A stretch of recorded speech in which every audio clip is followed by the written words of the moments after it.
अस्सलाम वालेकुम नाज़रीन, इरफान खान साहब है मेरे साथ। कल इन्होंने एक बात की थी कि हमारी अदालतों के मूड बदल रहे हैं। आज हमने सुबह सुबह जब खबर सुनी कि सुप्रीम कोर्ट ने एहतसाब अदालतों को कुछ आर्डर दिए हैं, इस पे बात करेंगे। और जो सियासी गहमा गहमी होनी चाहिए इलेक्शन से पहले, वो नज़र नहीं आ रही। इलेक्शन कमिश्नर कहता है कि हमने इलेक्शन करवा देने हैं जनवरी में। जी अस्सलाम वालेकुम। जी वालेकुम सलाम। अदालतों का मूड बदल रहा है। कल ऐसा आपने लफ्ज कहा है तो वो उसकी खुशखबरी हमने सुबह सुन ली, या खुशखबरी कहने चाहिए, या सुप्रीम कोर्ट ने कुछ कहा है? कुछ बताएंगे कि मिला जुला पाकिस्तानी सियासी सूरत हाल पे। देखें, सुप्रीम कोर्ट में जो मुकदमा चल रहे हैं उनमें जो नैब की तरमीम हुई थी, नैब के जो कानून बदले थे इन्होंने शहबाज शरीफ साहब की गवर्नमेंट ने आके उसके जमाने में, उस पे मुकदमा जो थे हाईकोर्ट में उसमें सुप्रीम कोर्ट पेश हुए थे। तो उसका फिर नजरसानी मुकदमा भी चल रहा है। 6 समातें उसकी हो चुकी हैं। तो उसका जिक्र जो है वो सुप्रीम कोर्ट में आया है, जो इस वक्त समात हो रही है 5 जजेस की। तो उसमें फारूक नायब साहब का मौकफ ये था कि जो नैब की तरमीम है उससे लोगों को फायदा हुआ है।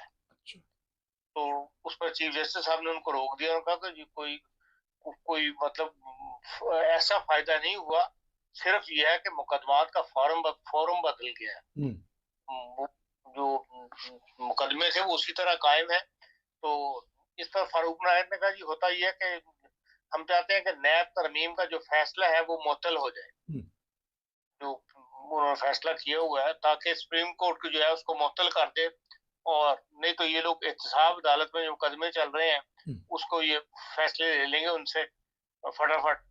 तो उस पर चीफ जस्टिस ने कहा कि हम नैब का जो फैसला जो है, केस का जो फैसला है वो हम मुअत्तल नहीं कर सकते। नैब तरमीम का जो केस है उसका फैसला मुअत्तल नहीं कर सकते।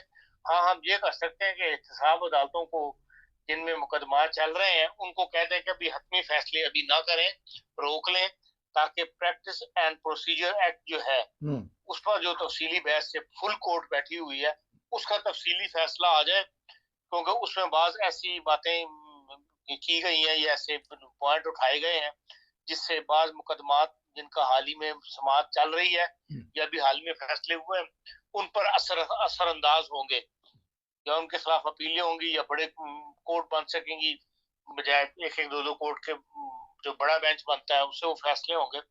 तो इसलिए उन्होंने ये कहा कि प्रैक्टिस एंड प्रोसीजर एक्ट को जो है उसको रोक लिए कि तफसीली फैसला तक हम इसको अदालतों से कह देते हैं कि वो मुकदमा का फैसला ना करें।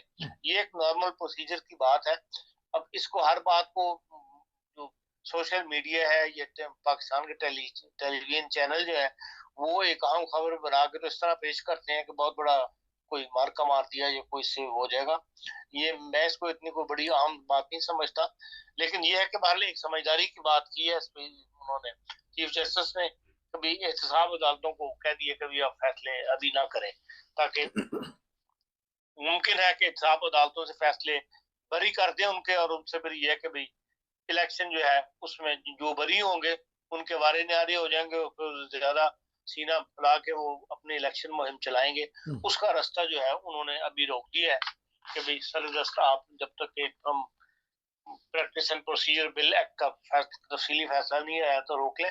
इससे बहरहाल जो सियासी पार्टियां हैं उन पर असरअंदाज होगा, उनकी जो इंतखाबी मुहिम है वो डिले होगी। वो अब मैदान में उतरने वाले थे। आज भी लाहौर में जाती उमरा के अंदर नवाज शरीफ साहब ने इजलास बुलाया हुआ है जो जारी है, जिसमें तमाम उनकी बड़ी क़यादत जो है शामिल है, सवाए खाकान अब्बासी साहब वहां नजर नहीं आए, और इसी तरह मियां निसार अली साहब जो उनसे नाराज है वो भी वहां नहीं देखे गए। लेकिन बाकी बड़ी क़यादत जो है वहां मौजूद है। और फिक्रमंद तो असल में जरदारी साहब हैं, जिन्हें अब समझ नहीं आ रही कि भाई मेरे साथ जो हाथ हो गया अब उसका हल कैसे, उसको मैं कैसे काबू करूं। है वो तेज आदमी, कोई ना कोई उसका वो निकाल लेंगे उसका हल। लेकिन ये कि इस वक्त वो उनको ये नजर आ रहा है कि भाई जो माहौल बना दिया गया है उसमें नून लीग की ज्यादा स्पेस दी जा रही है, इसलिए वो बार बार ये बात कह रहे हैं कि भाई सबको एक जैसा मौका मिलना चाहिए, सबको एक जैसा मौका मिलना चाहिए। अब ये तो हर एक में अपने वजन की बात है कि भाई हर पार्टी अपना कितना वजन रखती है, उस हिसाब से अपना वो इंतखाबी मुहिम चला लेगी। लेकिन मियाँ साहब के मैदान में आने के बाद उन्हें डर ये है कि भाई जो छोटी पार्टियां जिनको वो साथ मिला के, जिनके चंद चंद हजार के वोट वो अपने साथ मिला के सिंध में मुकम्मल हुकूमत कर लिया करते थे, अब मुमकिन है कि वो अदालतें, वो सियासी पार्टियां जो हैं वो मियाँ साहब की तरफ देखें। और सबसे बड़ा खतरा यह है कि इस्तेकाम पाकिस्तान पार्टी जो है, अगर उसका पैचअप हो गया मियाँ साहब के साथ, नून लीग के साथ, तो पीपल्स पार्टी तो बिल्कुल ही खाली हाथ हो जाएगी। इसलिए कि इस वक्त भी इस्तेकाम, सबसे जो पंजाब में पोजीशन ऐसी है कि इस्तेकाम पाकिस्तान पार्टी, उसकी अहमियत ज्यादा है जी। और उसमें यह है कि भाई वो किसकी तरफ झुकते हैं। पीपल्स पार्टी के पास तो कुछ नहीं है, तो जाहिर है इस्तेकाम पार्टी उसकी तरफ जाएगी जिससे बिल्कुल उनको कुछ फायदा हो।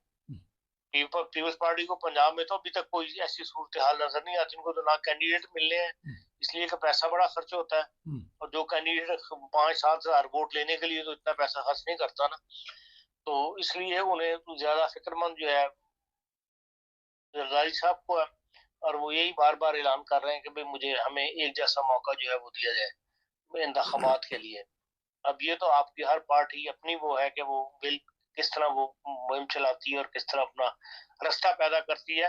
हुकूमत तो ये है कि सबको इजाजत दे देनी, हाँ जी आप इंतखाबात में हिस्सा लें, तो ये सियासी सूरत हाल है। लेकिन इससे ज्यादा आपके लिए ज्यादा मैं समझता हूँ जो खबर जर्मनी में गर्दिश कर रही है वो ज्यादा इम्पोर्टेंट है कि वो जो बायरन के सूबे में इलेक्शन हुआ था। अच्छा, इस तरह करते हैं खान साहब, क्योंकि 10 मिनट का प्रोग्राम होता है तो 2 मिनट रह गए हैं, तो सिर्फ पाकिस्तान पे रख लेते हैं। ये बता दीजिएगा कि कहने वाले कहते हैं कि इंतखाबात के बगैर ही जो वजीर आजम सामने आ गए हैं, नून लीग के जो सरबराह हैं या नवाज शरीफ, उनके मतलब कहते हैं कि वो आने वाले वजीर आजम है। ये खबरें गर्दिश कर रही हैं, 1-1.5 मिनट में ये बता दीजिएगा, फिर मैं जर्मनी पे अलहदा प्रोग्राम लेता हूँ। आम पूरे मुल्क का तासर तो नहीं है ना, ये तो नून लीग की वो है कि भाई वो इस किस्म के ऐलान करते फड़ते हैं, उनको वज़ीर-ए-आज़म बना लिया, नामजद कर दिया हुआ है। आम आदमी तो ये बात नहीं कह रहा कि भाई नवाज शरीफ साहब वज़ीर-ए-आज़म होंगे या बन गए होंगे, तो उनकी अपनी पार्टी का ऐलान है, तो हर पार्टी का सरबराह अपने आप को कहता है कि हाँ हमारी पार्टी का सरबराह जो है वज़ीर-ए-आज़म होगा। ये तो कोई ऐसी बात नहीं है, अवामी आवाज ये नहीं है, बहरहाल ये उनकी पार्टी की आवाज है, पार्टी की आवाज है, अवामी आवाज नहीं। मुकदमात से बड़ी जल्दी हो जाएंगे इंतखाब से पहले पहले, ना भी हो लेकिन इनकी जमानतें हो जाएंगी, उसका मौका मिल जाएगा कि इंतखाबात में हिस्सा ले सकते हैं।